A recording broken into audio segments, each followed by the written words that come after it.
Hello guys, ഇന്ന് നമുക്ക് നാട്ടിൽ പോയാലോ? അപ്പോൾ എൻ്റെ സ്ഥലം ഇടുക്കിയിലാണ്. അപ്പോൾ രാവിലെ തന്നെ നമ്മൾ കളമശ്ശേരി വന്നിട്ടുണ്ട്. ഇനി നമുക്ക് മൂന്നാർ വണ്ടി അല്ലെങ്കിൽ കോതമംഗലം വണ്ടിക്ക് കയറണം. പക്ഷെ ഒത്തിരി നേരം നോക്കി നിന്നിട്ടും ഈ രണ്ട് സ്ഥലത്തേക്കുള്ള വണ്ടി മാത്രം വന്നില്ല. ബാക്കി തൃശ്ശൂരും ആലുവയും പാലക്കാടൊക്കെ ഇഷ്ടം പോലെ വണ്ടി ഉണ്ടായിരുന്നു. അങ്ങനെ അവസാനം നമുക്കൊരു ബസ് കിട്ടി. കയറിയപ്പോൾ തന്നെ സൈഡ് സീറ്റൊന്നും അല്ലായിരുന്നെങ്കിലും വലിയ കുഴപ്പമൊന്നും ഇല്ലായിരുന്നു. പിന്നെ ഒരുപാട് നാളുകൾക്ക് ശേഷമാണ് ഞാൻ ഇടുക്കിക്ക് പോകുന്നത്. അതിൻ്റേതായിട്ടുള്ള നല്ല എക്സൈറ്റ്മെൻറ്റും എന്നാൽ ആദ്യമായിട്ട് വ്ളോഗ് എടുക്കുന്നതിൻ്റെ നല്ല ടെൻഷനും എനിക്കുണ്ട്. ഞാൻ ജനിച്ചതും എന്നെ 3 വയസ്സ് വരെ വളർന്നതും ഇടുക്കിയിലാണ്. അത് കഴിഞ്ഞിട്ടാണ് ഞങ്ങൾ എറണാകുളത്തോട്ട് ഷിഫ്റ്റ് ആയത്. പക്ഷേ അത് കഴിഞ്ഞിട്ടുള്ള ഓരോ വലുതും ചെറുതുമായിട്ടുള്ള വെക്കേഷനൊക്കെ ഞാൻ സ്പെൻഡ് ചെയ്തത് ഇടുക്കിയിലാണ്. ഓരോ വെക്കേഷൻ എത്താനും ഞാനിങ്ങനെ നോക്കിയിരിക്കുമായിരുന്നു ഇടുക്കിയിലോട്ടൊന്ന് പോകാൻ വേണ്ടിയിട്ട്. കാരണം എൻ്റെ അമ്മയുടെ വീടും അച്ഛൻ്റെ വീട് ഇടുക്കിയിലാണ്. അപ്പം നമ്മുടെ ബന്ധുക്കാരൊക്കെ ഒബിയസ്ലി ഇടുക്കിയിലാണല്ലോ. അപ്പോൾ അതുകൊണ്ട് തന്നെ ഇടുക്കിയിലോട്ട് പോകാമെന്ന് പറയുമ്പോഴത്തേനും എൻ്റെ മുഖത്തെ ഒരു തെളിച്ചമൊക്കെ നിങ്ങളൊന്ന് കാണേണ്ട തന്നെയാണ്. അങ്ങനെ പറഞ്ഞ് നമ്മൾ കോതമംഗലം എത്തി.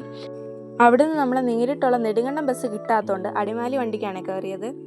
അപ്പം ഞാൻ പറഞ്ഞു വന്നത്, സാധാരണ എൻ്റെ വെക്കേഷൻ തീരുന്നിടം വരെ ഞാൻ ഇടുക്കിയിലാണ് ഉണ്ടാവാറ്. പക്ഷേ ഇത്തവണ +2 അതിനുശേഷമുള്ള എക്സാം പ്രിപ്പറേഷൻ, എൻട്രൻസ് എക്സാം ഒക്കെ ആയിട്ട് എനിക്ക് അങ്ങനെ ഇടുക്കി നിൽക്കാൻ പറ്റിയില്ല.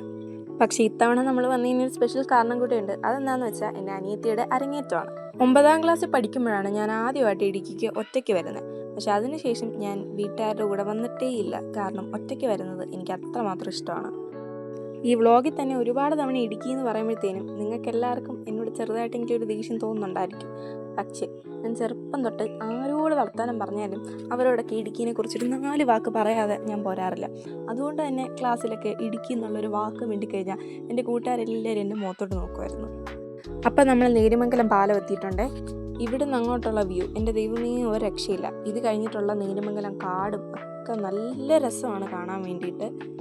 അപ്പോൾ ഇടുക്കിക്ക് ബസ്സിന് ഒറ്റയ്ക്ക് വരാത്ത ആൾക്കാരൊക്കെ ഒന്ന് വന്ന് നോക്കണേ.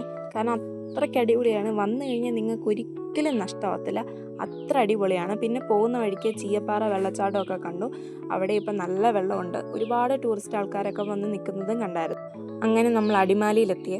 അടിമാലി വന്നപ്പോഴത്തേനുമുള്ള എൻ്റെ ആദ്യത്തെ ചിന്ത എവിടെന്നെങ്കിലും പോയി ഇച്ചിരി ഭക്ഷണം കഴിക്കുക എന്നുള്ളതായിരുന്നു. കാരണം രാവിലെ നമ്മൾ പ്രത്യേകിച്ച് ഒന്നും കഴിക്കാതെയായിരുന്നു ഇറങ്ങിയിട്ടുണ്ടായിരുന്നത്. അങ്ങനെ ഒരു ബിരിയാണി തന്നെ മേടിച്ചു. ഭക്ഷണം കഴിക്കാൻ ഹോട്ടലിൽ കയറിയ കഥയാണ് അതിലും വലിയ രസം. ഇവിടെ അടിമാലിയിലുള്ളവർക്കറിയാം, ഇവിടെ തൊട്ട് ചേർന്ന് 2 ഹോട്ടലുണ്ട്. ആ 2 ഹോട്ടലിൻ്റെയും ക്ലിപ്പ് ഞാൻ ലാസ്റ്റ് കാണിക്കാവേ. ഈ 2 ഹോട്ടലിന് മുന്നിൽ 2 ചേട്ടന്മാർ നിൽപ്പുണ്ട്. അപ്പോൾ ഓരോരുത്തരും നമ്മളോട് മോളെ ഇങ്ങോട്ട് വാ, ചോറ് തരാം, ബിരിയാണി തരാം, മോളെ ഇങ്ങോട്ട് വാ എന്ന് പറഞ്ഞിട്ട് 2 പേരും വിളിക്കും. എന്നിട്ട് നമ്മളിപ്പോൾ അങ്ങോട്ടേക്കോ ഇങ്ങോട്ടേക്കോ പോകാൻ തുടങ്ങി കഴിഞ്ഞാൽ ഓരോരുത്തരുടെ മുഖത്തെ എക്സ്പ്രഷനൊക്കെ കാണണം. അങ്ങനെ ഭയങ്കര മാനസികമായിട്ടുള്ള സംഘർഷമായിരുന്നു എനിക്കുണ്ടായിരുന്നത്. നമുക്ക് എവിടെ നിന്നാണെങ്കിലും ഭക്ഷണം കിട്ടിയാൽ മതി. അങ്ങനെ അവസാനം ഞാൻ അതിനകത്ത് ഒരു ഹോട്ടലിൽ കയറി. ഏതെങ്കിലും ഒരെണ്ണത്തിലോട്ട് ഒരാൾ കയറിപ്പോഴത്തേനും മറ്റേ ആളുടെ ഡിസപ്പോയിൻമെൻ്റ് ഒക്കെ കാണുമ്പോഴത്തേനും ശരിക്കും പറഞ്ഞാൽ നമുക്ക് സങ്കടം വരും. പക്ഷേ നമുക്ക് ഏതെങ്കിലും ഒരു സ്ഥലത്തല്ലേ കയറാൻ പറ്റത്തുള്ളൂ. 2 സ്ഥലത്തും കൂടെ ഒരുമിച്ച് കയറാൻ പറ്റത്തില്ലല്ലോ. പിന്നെ നമ്മുടെ ബിരിയാണി, അതൊരു ആവറേജ് ബിരിയാണി ആയിരുന്നു. ഭയങ്കര സംഭവമൊന്നും പറയാനില്ല. പക്ഷേ എന്നാലും കുഴപ്പമില്ല കേട്ടോ, അത്യാവശ്യം ടേസ്റ്റൊക്കെ ഉണ്ടായിരുന്നു. അങ്ങനെ നമ്മൾ ബിരിയാണിയൊക്കെ കഴിച്ച് പുറത്തോട്ടിറങ്ങി. ഇതാണ് ഞാൻ പറഞ്ഞ ആ 2 ഹോട്ടൽ. ഇവിടെ ഫ്രണ്ടിൽ നിൽക്കുന്ന ആ 2 ചേട്ടന്മാരെ നിങ്ങൾ ശ്രദ്ധിച്ചാൽ മതി, അപ്പോൾ നിങ്ങൾക്ക് മനസ്സിലാവും. അങ്ങനെ പിന്നെ നമ്മൾ അവിടെ നിന്ന് ഇറങ്ങി ഒരു വലിയ തണ്ണിമത്തനൊക്കെ മേടിച്ച് ഇതൊക്കെ ആയിട്ടാണ് നമ്മളിനി വീട്ടിൽ പോകുന്നത്. അവിടുന്ന് പിന്നെ നമുക്ക് നേരിട്ട് നെടുങ്കണ്ടത്തിന് ബസ് കിട്ടിയായിരുന്നു. പിന്നെ നമ്മൾ കല്ലാറുകുട്ടിയായി. പിന്നെ പ്രൈവറ്റ് ബസ്സിലാണ് നമ്മൾ ഇത്തവണ കയറിയത്. പിന്നെ പ്രൈവറ്റ് ബസ് ആയതുകൊണ്ട് നല്ല അടിപൊളി പാട്ടൊക്കെ ഉണ്ടായിരുന്നേ. എന്നാൽ പിന്നെ നിങ്ങളും പോയി കുറച്ച് പാട്ടൊക്കെ കേട്ടിട്ട് വാ.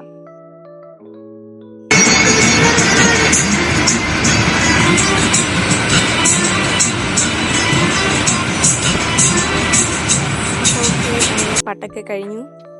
പിന്നെ എല്ലാം വളരെ പെട്ടെന്നായിരുന്നു. നമ്മൾ പിന്നെ പാറത്തോടെത്തി. ഇവിടെ കൂടുതലും തമിഴ്നാട്ടിൽ നിന്നുള്ള ആൾക്കാരാണ്. അവരെല്ലാവരും ഏലത്തോട്ടത്തിലൊക്കെ പണിക്ക് പോയിട്ട് വൈകുന്നേരം വരുന്നത് കാണാൻ വേണ്ടിയിട്ട് ഒരു പ്രത്യേക ഭംഗിയാണ്. കാരണം എല്ലാവരുടെയും കയ്യിൽ നിറയെ കുപ്പിവളയും അതുപോലെ അതിലൊക്കെ വലിയ കമ്മലും ഒക്കെ ഉണ്ട്. അപ്പം നല്ല രസമാണ് അവരെയൊക്കെ കാണാൻ വേണ്ടിയിട്ട്. പിന്നെ നമ്മൾ പണിക്കും കൂടി എത്തി. പിന്നെ അങ്ങോട്ടെല്ലാം വളരെ പെട്ടെന്നാണ്. ചെറിയ റെക്കോർഡിംഗ് ഒക്കെ എനിക്ക് അതിന് ശേഷം എടുക്കാൻ പറ്റുള്ളൂ. ഇവിടെ ഉള്ള ഈ ഒരു അമ്പലം കാണാൻ വേണ്ടി നല്ല രസമാണ് കേട്ടോ. അങ്ങനെ പിന്നെ നമ്മൾ വീടെത്താറായി. അപ്പോൾ നമ്മുടെ വീഡിയോ ഇഷ്ടമായാൽ ലൈക്ക് ചെയ്യാനും സബ്സ്ക്രൈബ് ചെയ്യാനും ഒന്നും മറക്കല്ല്. അപ്പോൾ അത്രേ ഉള്ളൂ ഗൈസ്, ബൈ.